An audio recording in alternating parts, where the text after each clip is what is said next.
تو اگر آپ اس چکر میں رہے نا کہ آپ ہر سوال کا جواب دے دیں, جو آپ سے کوئی پوچھے بس آپ بتا دیں, تو آپ زندگی میں پریشان ہو جائیں گے. پھر آپ یہ والی لاجک یاد کر دیجیے گا کہ بھائی یہ لوگ ہیں اور لوگ کبھی آپ کی تمام باتوں سے آپ انہیں کبھی بھی فلفل نہیں کر سکتے. ٹھیک ہے, تو یہ لاجک آپ یاد رکھیے گا.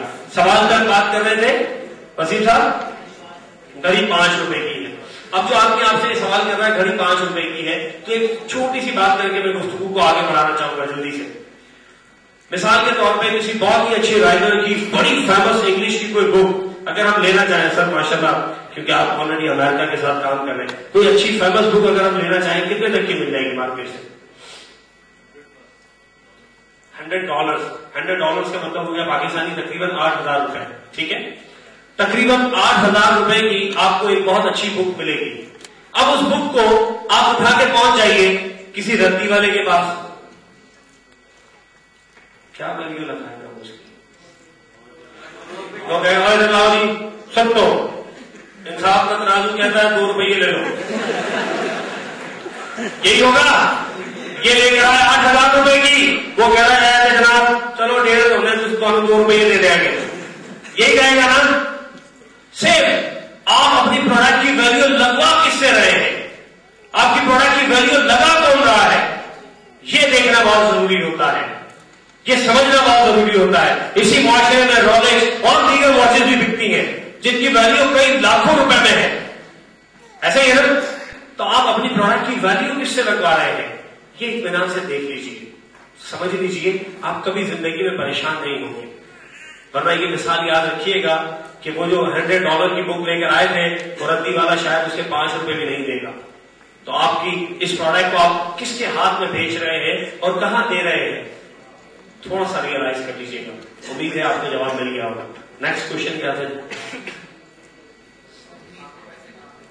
کہاں سے دیں گے؟ اب اس پہ بھی تکلیف ہے. پہلے تکلیف ہوتی ہے دیتی کیوں نہیں, دینا شروع کر دے تو کہاں سے دے رہی ہے. ٹھیک ہے, اس سوال کو ہم تھوڑا سا سمجھ لیں گے کہ یہ سوال اکثر ہمارے ذہن میں اس وجہ سے آ جاتا ہے کہ جی دیکھیں جی میں آیا, میں نے صرف $60 دیے, $70 دیے. ٹھیک ہے, آہستہ آہستہ ہو جائے گی عادت.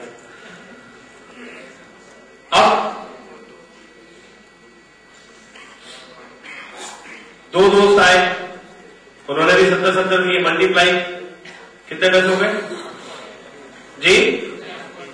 140 ہو جائے گی وسیم صاحب. 110 ایسے ہی ہے. 210 لگا لے بیٹا, ٹھیک لگا. چلو $210 ہم نے دیے اور کمپنی نے ہمیں دیے $30. ٹھیک ہے, پروڈکٹ کی ویلیو اگر آپ نکالیں تو اب یہاں پر 2 باتیں آئیں گی سامنے کہ کمپنی کا پروفٹ بھی سامنے آ جائے گا اور یہ کمپنی کہاں سے دے رہی ہے. اگر ہم پروڈکٹ کی ویلیو نکالیں تو یہ گھڑی اس کمپنی کو کتنے کی پڑتی ہوگی, ہے کوئی آئیڈیا؟ میرے خیال سے بہت زیادہ بھی اگر کمپنی کو میں حاجی صاحب کہہ دوں تو شاید $25-30, یہ بھی بہت زیادہ ہوگی کیونکہ بہت بڑی بلک کوانٹٹی میں بنا رہے ہیں. اگر $30 بھی ہے تو 3 واچز کی ویلیو کتنی ہو گئی باس؟ $90. ابھی ایکسٹرا کتنے کمپنی کے پاس جی؟ نہیں 90 نہیں ہے نا, 210 میں سے 120 ابھی کمپنی کے پاس ایکسٹرا موجود ہے, جس وجہ سے کمپنی نے 30 آپ کو دے دیے. اب ایک اور اسی زمن میں اگلا سوال آتا ہے, اس سے اوپر والوں کو بھی تو دے گی. اچھا, یہ اوپر والوں کی ایک سائڈ ہے لیفٹ, کچھ دے گی؟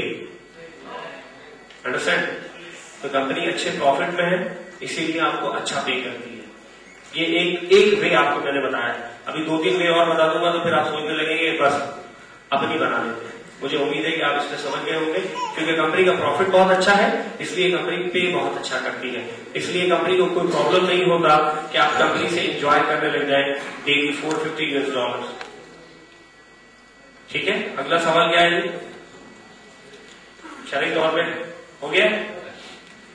آخری بات میں کر کے جانا چاہوں گا کہ ہمیں جو ایک سوال آپ لوگوں کو فیس کرنا پڑتا ہے کہ یہ پیسے جائز ہے یا ناجائز. Thank you sir. یہ پیسے آمدنی جائز ہے یا ناجائز. اب اس میں بھی سوال میں بھی 2-3 سوال ہوتے ہیں کہ ٹھیک ہے ہم اس بزنس کا حصہ بنے, ہم نے اپنا لیفٹ رائٹ خود بنایا, یہ تو ہم نے محنت کری اور ہمیں $30 مل گئے.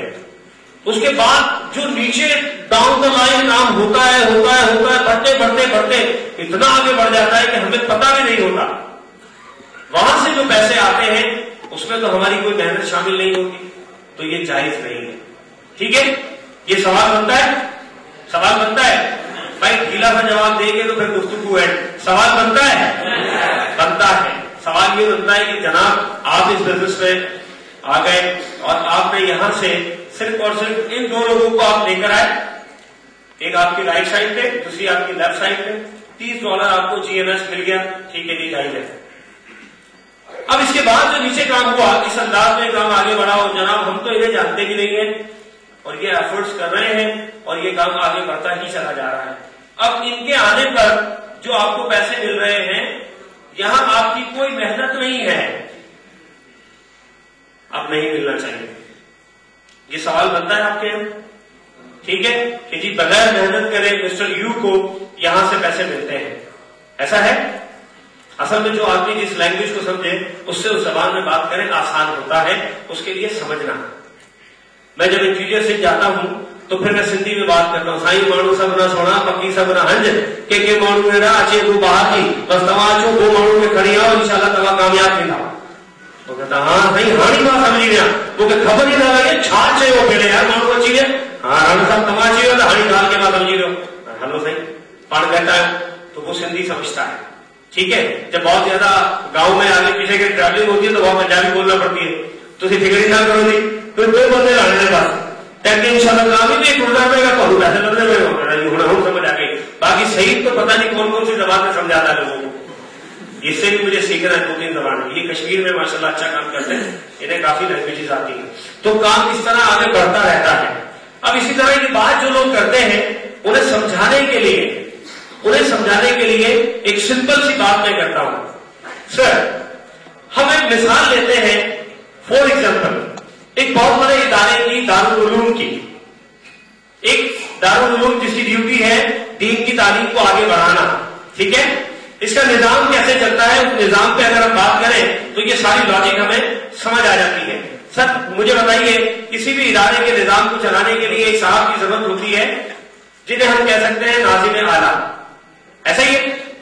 سر مجھے بتائیے یہ تقریباً ناظم اعلیٰ صاحب کی سیلری کیا ہوتی ہے؟ جلدی ہاں 50,000. آپ ہو جاننے والے ہوں گے, چلے تھینک یو. 50,000 روپے ناظم اعلیٰ صاحب کی سیلری ہوتی ہے. ایک صاحب ہوتے ہیں جو ان کے اسسٹنٹ ہوتے ہیں جنہیں ہم کہتے ہیں نائب ناظم اعلیٰ, انہیں کتنے دیتے بھائی؟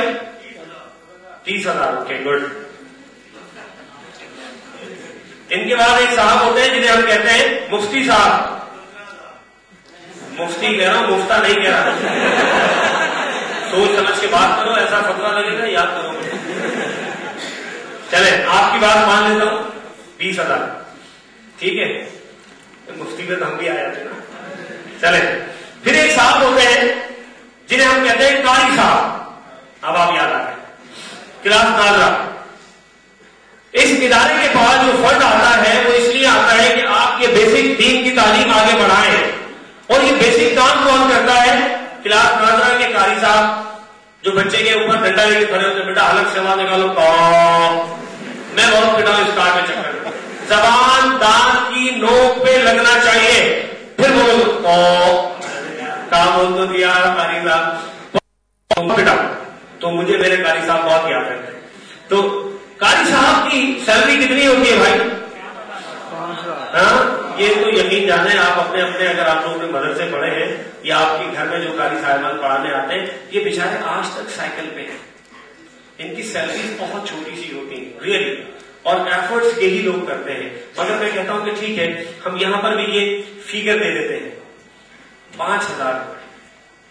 سر اصل محنت کون کر رہا ہے؟ ایفرٹس کون کر رہا ہے؟ کیا ایسا ہوتا ہے کہ کلاس ناظرہ کو ناظم اعلیٰ صاحب یا مفتی صاحب آگے پڑھائیں بیٹا پڑھو؟ نہیں, محنت تو گراؤنڈ پہ ہمیں یہ دکھ رہا ہے کہ یہ کر رہا ہے, تو پھر